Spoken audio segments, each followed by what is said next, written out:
Wakati tunaoishi hivi sasa katika nchi yetu hii ya Tanzania na ulimwengu kwa ujumla, lakini mimi nitazungumza bil khusus ndani ya nchi yetu ya Tanzania.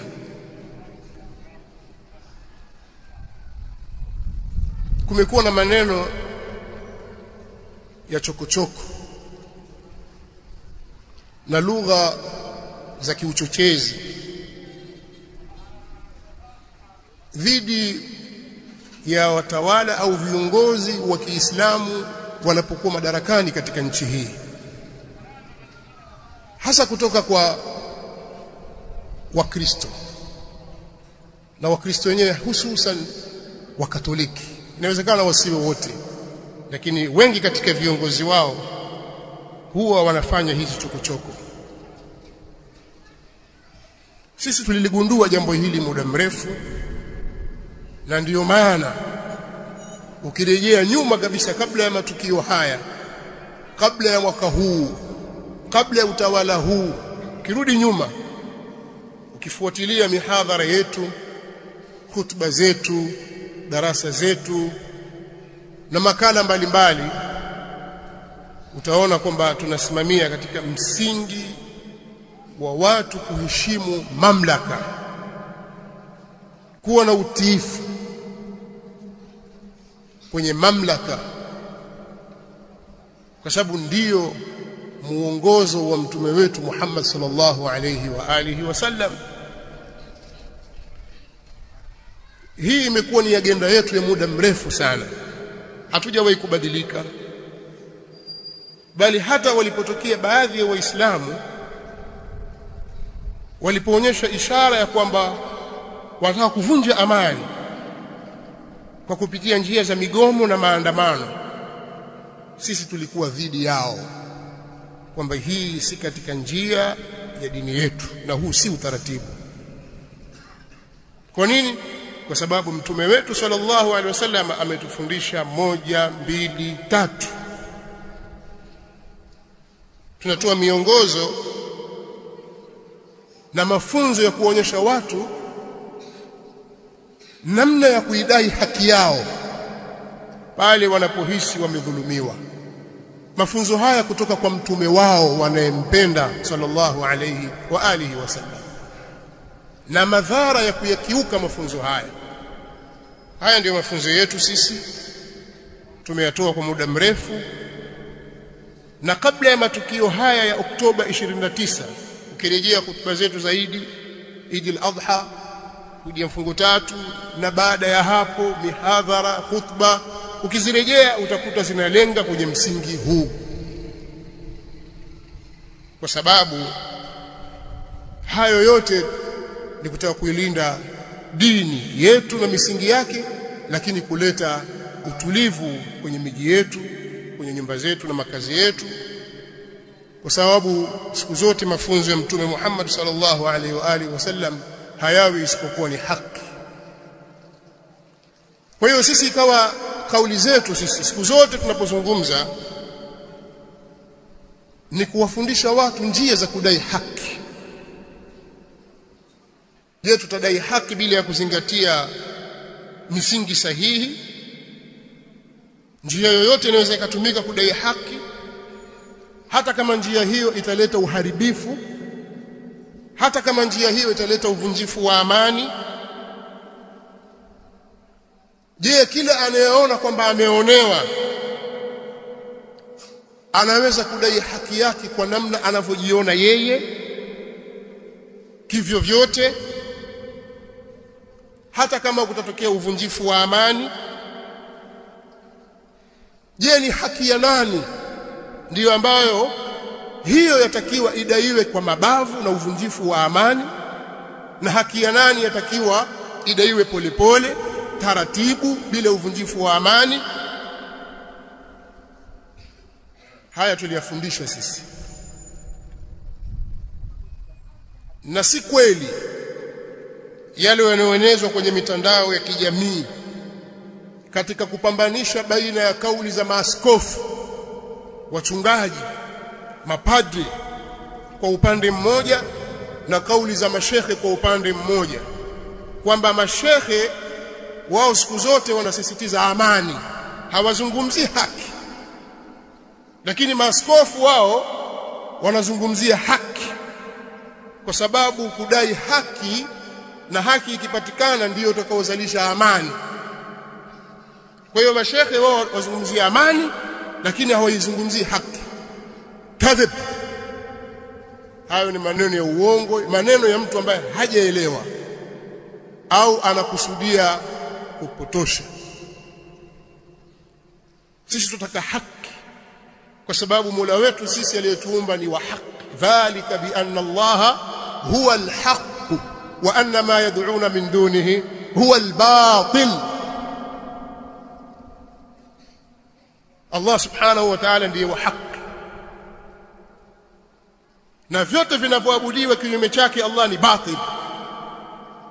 Dini ya Uislamu ndiyo dini ya haki, na Mtume Muhammad sallallahu alaihi wasallam ni mtume wa haki, na sisi Waislamu tumeamrishwa kutendeana haki na kushikamana na haki. Isome sura fupi tu, suratul Asr.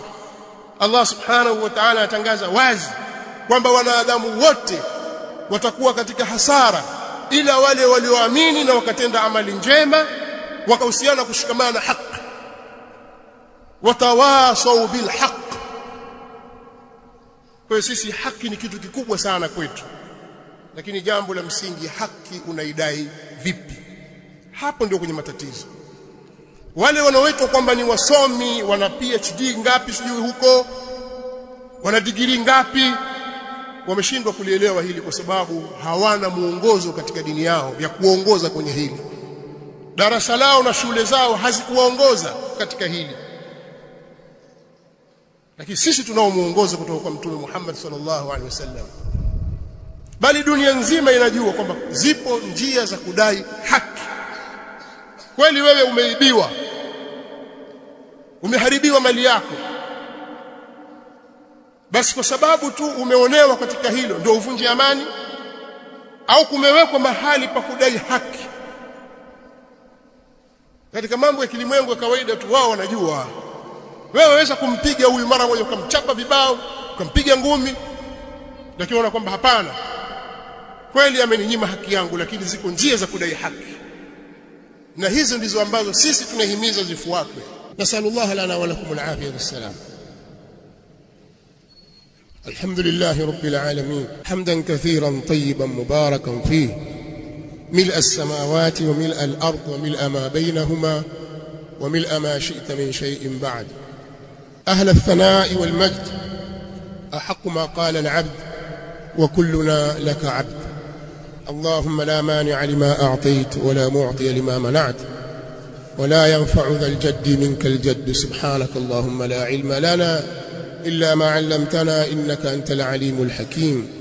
والصلاة والسلام الأتمان الأكملان على البشير النذير والسراج المنير نبينا محمد وعلى آله وصحابته أجمعين.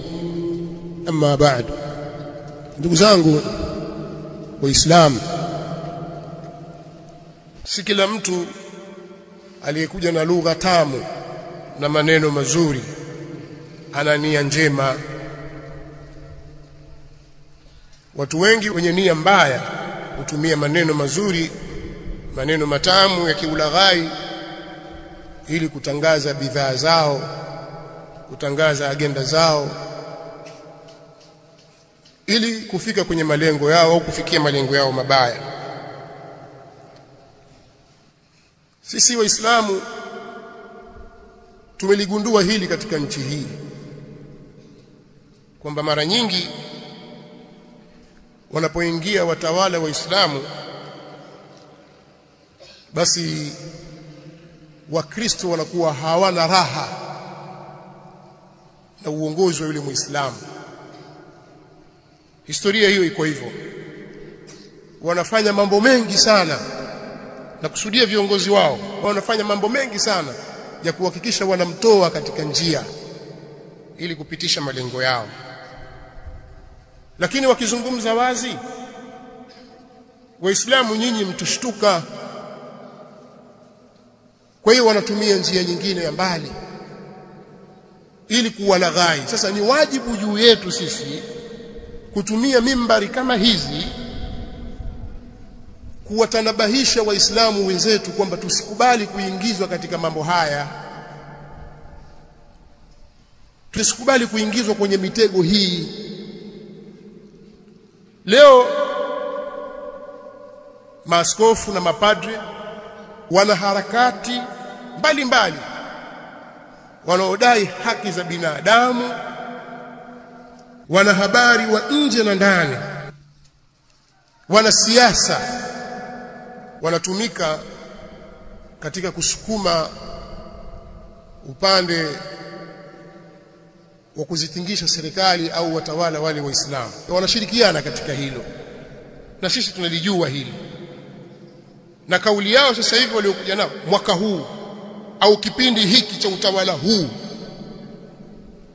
ni madai ya haki, kwa sababu watu wanatekwa.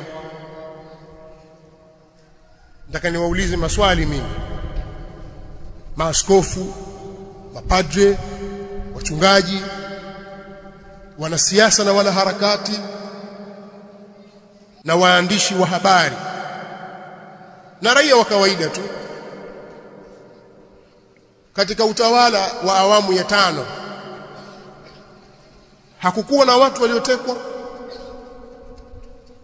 Kama mtakumbuka, na mtakuwa na kumbukumbu nzuri, hata kwa watoto wadogo tu wanaokuwa sasa watakumbuka kwamba msamiati wa watu wasiojulikana ulitaraddadi sana katika kipindi cha utawala wa awamu ya 5. Sasa swali, nyinyi maaskofu mlikuwa wapi? Sasa hapa sisi tunajiuliza maswali, yani sisi waislamu, au kwa sababu huyu ni mkatoliki na huyu ni muislamu? Kwa hiyo alipokuwa mkatoliki katika utawala wake yanatokea haya, wao waliufyata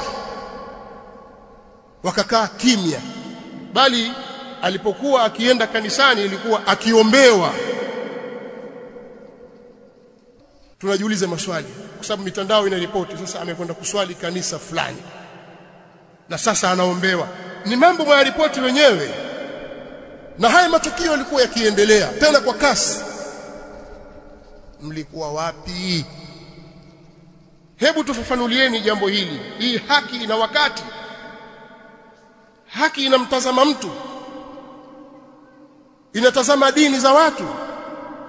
Kama akiwa mkatoliki haulizi huyo, lakini akiwa muislamu lazima aulizwe. Haki ipi mnayoidai? Kama mtakumbuka, mimi sizungumzi kwamba nazungumza sasa kwa niaba ya wanasiasa, tuna maswali ya kujiuliza sisi kwa sababu ya hivi vitendo vinavyofanyika na haya matamko yanayotoka. Sisi kama watu wenye akili timamu, watu wenye miongozo katika dini yetu, tunao mambo mengi, tuna maswali mengi yanatutatiza, mpaka mtujibu, mtuaminishe kwamba huu sio udini. Hamumpigi vita rais aliyeko madarakani kwa sababu ya dini yake. Hebu tupeni majibu katika hili, turidhike sisi na sisi tuungane na nyinyi. Maana wanasiasa walidhibitiwa katika kipindi cha awamu ya 5, ikawa hakuna mikutano ya vyama vya siasa. Waliokuchukua fomu za kutaka kugombea pamoja na taaluma walizonazo walionekana kwamba hawajui kusoma wala kuandika. Katika uchaguzi tu wa serikali za mitaa, na walibanwa kikweli kweli, mpaka wengine wakakimbia ughaibuni. Alipoingia mtawala muislamu, aliwafariji, akawafungulia milango, bwana basi njooni mfanye siasa. Hapo ndipo walipotumia fursa ya kwanza kumtukana huyu aliyewaruhusu na kuona kwamba hatendi haki. Lakini bwana mkubwa yule mkatoliki ilikuwa yuko sawa. Wafanya biashara, nyinyi mna ushahidi wa kutosha kabisa pengine kuliko mimi, namna watu walivyokuwa wakiporwa mali zao. Watu wakawa katika hofu kiasi ambacho baadhi ya wawekezaji waliikimbia hii nchi. Leo amekuwa tajiri, kesho anaweza kuwa fakiri. Mambo hayendi. Wafanya biashara nyinyi mashahidi, muogopeni Mola wenu. Hali ilikuwa ngumu sana katika biashara na watu wakakimbia. Alipoingia Muislamu haya mambo yaliondoka, kukawa kuna kazi kubwa ya kuwaaminisha watu kwamba sisi sio kama yule, njooni mfanye biashara. Watu wakabembelezwa mpaka wakaona ni kweli, biashara zikaanza kufunguka. Lakini kosa lake kwa sababu ni Muislamu. Haya yote aliyoyafanya huyu anayeongoza nchi sasa hivi yakawa hayaonekani. Ndipo wakalipuka hawa watu kutoka kanisani kwenye madhabahu huko wakidai haki. Haki ipi? Mlikuwa wapi? Wakatokea wanahabari na wachambuzi wa mambo ya kiuchumi, mambo ya kisiasa, wakaja wakadai haki. Mlikuwa wapi? Wanasiasa hawakubaki nyuma, waandamanaji, raia wa kawaida nao hawakubaki nyuma, wakiwa wanadai haki. Ya ayyuhalladhina amanu kunu qawwamina lillahi shuhadaa bilqist wala yajrimannakum shana'anu qawmin ala alla ta'dilu i'dilu huwa aqrabu littaqwa wattaqullaha innallaha khabirun bima ta'malun.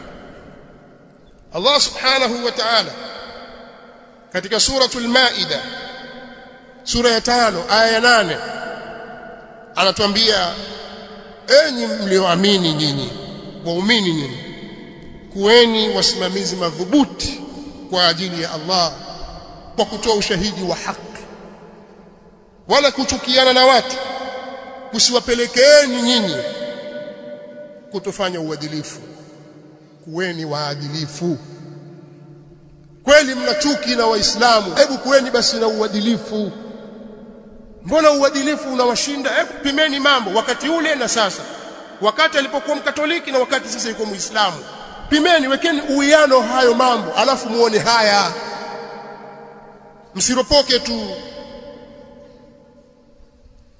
Sasa nimependa niyatangulize maneno haya, lakini maneno yangu mafupi ni haya ambayo ndio ujumbe wa hotuba hii. Sisi tulikataza watu wasitoke barabarani wakafanya maandamano, wala wasishiriki katika jambo hilo, kwa sababu jambo hili lina hatari, linavunja amani, haki haidaiwi hivyo, kutatokea mauaji, kutatokea uharibiwa mali za watu, kutaingia hofu.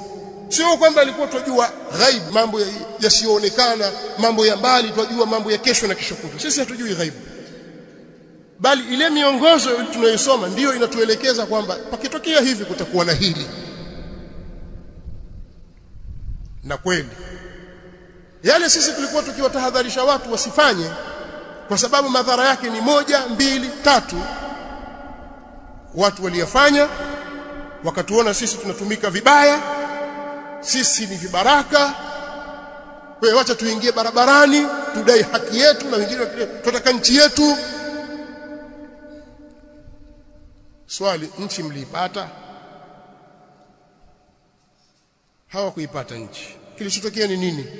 Ni mauaji, na asilimia kubwa ya watu waliokufa hawakuwa na hatia, ni watu wamejazwa upepo, na wengine hata hawakushiriki. Lakini linapotokea balaa kama hilo halichagui. Lakini hizi kauli za watu waandamane, wafanye fujo, wachome mali za watu zimetoka wapi? Ukirejea kwenye mitandao, kuna askofu mmoja, askofu huyo anawachochea watu kwenye mitandao, anawaambia wale wanaokaa karibu na vituo vya polisi na nyumba za polisi, choma nyumba zao. Vituo vya mafuta hivi akavitaja jina vya Lake Oil, choma moto. Akataja mambo mengine mbele kwamba hivyo choma. Swali langu kwanza, na maswali kadhaa hapa, hili swali la kwanza na wauliza hawa watetezi wa haki za binadamu, wanahabari na watu mbalimbali, je, huu sio ugaidi? Huu wa kulipua vituo vya mafuta na kuchoma nyumba za askari na vituo vya, huu sio ugaidi? Twendeni kwa haki. Swali la pili, kauli kama hizi zingetoka msikitini kwamba huko mahali fulani kuna shekhe amepanda kwenye mimbar anawahamasisha waislamu watoke wakachome vituo vya mafuta au vituo vya polisi na nyumba zao, na wakaonekana kule vijana wamevaa kanzu na barakashia wanatekeleza hilo. Je, hili lisingeitwa ni ugaidi? Au ugaidi mpaka awe Muislamu, lakini akiwa Mkristo si gaidi? Sasa huyu anatoa maelekezo haya na yakafanyika. Inasemekana, sijakuwa na uhakika, lakini inasemekana vituo takriban 38 vya Lake Oil Muislamu vilichoma moto. Kwa nini Lake Oil? Kwa nini zisiwe shule za kanisa? Watu wa kanisa hawana mali? Kwa nini hujuma zielekee kwa Waislamu? Leo kaangaliwa mfanyabiashara mmoja, kesho mwingine wa pili. Sisi tunaona kwamba tunapigania haki. Haki kuchoma mali ya mtu na kufanyaje? Sasa askofu kama huyu azungumza maneno haya, swali, sio ugaidi? Wallahi huu ndio ugaidi wenyewe. Ugaidi bwana hauna dini wala hauna kabila wala hauna mji wala hauna madhehebu. Hawa ni magaidi waliofanya haya na hawa walioamrisha. Jambo la ajabu sasa, nchi imefika katika kipindi hiki kigumu, eti watokie maaskofu watoa waraka wakilaumu, wakibeza na kusikitishwa. Nyinyi ndio mlikuwa mkihalalisha hili. Nataka kuambia Waislamu tusitumike na agenda mbovu kama hizi, tusitumiwe. Na niliwahi kuzungumza siku za nyuma kwamba kama wao hawana mafunzo ya kuelekeza namna ya kufanya, sisi Waislamu tunayo mafunzo yetu kutoka kwa mtume wetu Muhammad sallallahu alaihi wasallam yanayotuelekeza namna ya kufanya. Lakini mkitoka hapa mkatafakari tu yale mnaoyaona katika mitandao, ambayo baadhi ya vyombo vya habari vikubwa vya nje ya nchi na vingine vya ndani ya nchi vinayaripoti, hebu yatazameni yale matukio. Huu sio ugaidi? Mkavamia katika kituo cha watu, mkabeba mitungi ya gesi mkaondoka nao, pengine maisha yako uje kutumia gesi, lakini wabeba wenda nini? Kwa sababu hiki cha Muislamu. Sasa swali, huyu ndiye mnemdai haki? Si mnadai haki? Ndiyo huyu. Mmechoma mabasi, sina haja kuyataja majina, lakini mabasi ambayo wengi katika wamiliki wake ni Waislamu walikwenda wakayachoma moto. Hawa ndio mnaowadai haki? Mimi siamini kwamba majengo kama makanisa na mahospitali ya kanisa hawajayaona. Siamini hivyo, walikusudia. Siamini kwamba hawakuona mali za Wakristo wenzao. Siamini hivyo. Maneno haya kama yatatumika kwamba ni uchochezi na ni udini, na iwe hivyo, lakini mimi siamini hivyo. Hapa pana agenda. Sasa nauliza swali jingine, mtu anapokuvamia nyumbani kwako ili akupore mali yako, amevamia kwenye shamba lako ili aharibu mazao yako, amevamia kwenye renchi yako ili awahujumu wanyama wako, ukapambana naye, pengine ni kikundi cha watu 20 30, ukamuua au na wao wakakuua, ni sawa atokie mtu adai kwamba wale walikuwa na haki? Sisi tuwaona vibaka tu, waiba simu pengine ya kitochi shilingi 40,000. Nyinyi wananchi ndio mnaotoka barabarani na petroli na matairi mkampiga na mkamuua na mkamchoma moto. Basi simu ya shilingi 40,000 kaiba sufuria, leo akaharibu mali ya mabilioni bila sababu yoyote, kwa kisingizio kwamba adai haki. Nyinyi maaskofu mko wapi? Hapa pana maneno ukiangalia dhahiri yake ni ya haki, lakini yana makusudio mabaya, maovu. Hawa watatuharibia nchi, watapoteza mwelekeo wa nchi Kwa sababu waislamu nao watakapokuja sasa udai haki zao kwa njia kama hiyo, msiwalaumu. Waislamu wana haki nyingi za kudai. Washaona kwamba kumbe tukitaka haki yetu tutumie njia hii, waweza kuwadhibiti waislamu. Mtu anayetoka aona kwamba mimi nikifa nenda peponi, waweza kumdhibiti? Wanaweza kudhibitiwa waislamu kwa miongozo ya kutoka kwa mtume wao sallallahu alaihi wa alihi wasallam. Lakini msitudanganye waislamu, tusidanganyike.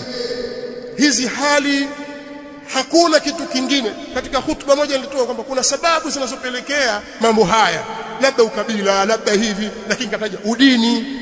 Na wallahi wa billahi, kwa haya yote tuliyosoma mpaka kufika Oktoba 29, 2025 tumebainikiwa kwamba ni udini ulio wazi kabisa. Leo sasa hivi wanahamasishwa vijana tena watoke Disemba 9 wakaidai hiyo haki yao, na haki yenyewe ni kumpindua rais aliyeko madarakani. Wewe Muislamu utakubali ujinga huu? Sasa hutuba zetu nyingine zitaendelea kulifafanua hilo. Wamtaka nani sasa awe rais ambaye huyo sasa ndio mwadilifu kwetu? Rais gani mnamtaka nyinyi? Na hiyo ndio njia sawa au si sawa au kadha? Lakini mimi maneno yangu ni hayo, kwamba hizi ni kauli za uongo zimedhihirishwa katika sura. Tunataka haki bwana, itendeke bwana, haki bwana, sio wa kweli, waongo. Sisi tunasema haki lazima iwepo mahali popote, itawale haki na uadilifu, usawa mahali panapostahili usawa, lakini amani iendelee kutunzwa. Na kuna njia za kudai haki, hii mahakama za ndani au za nje, hata mahakama ya Kiislamu na vinginevyo, kuna taratibu za kudai haki. Lakini sisi hatusemi kwanza amani kwanza alafu haki baadaye. Hatusemi hivyo. Haki wakati wote iko. Lakini kweli maaskofu, mapadre, wachungaji, waandishi wa habari, wanasiasa, waandamanaji, kweli mwataka haki? Ni kweli? Tusema kalimatul haqqi urida biha albatil.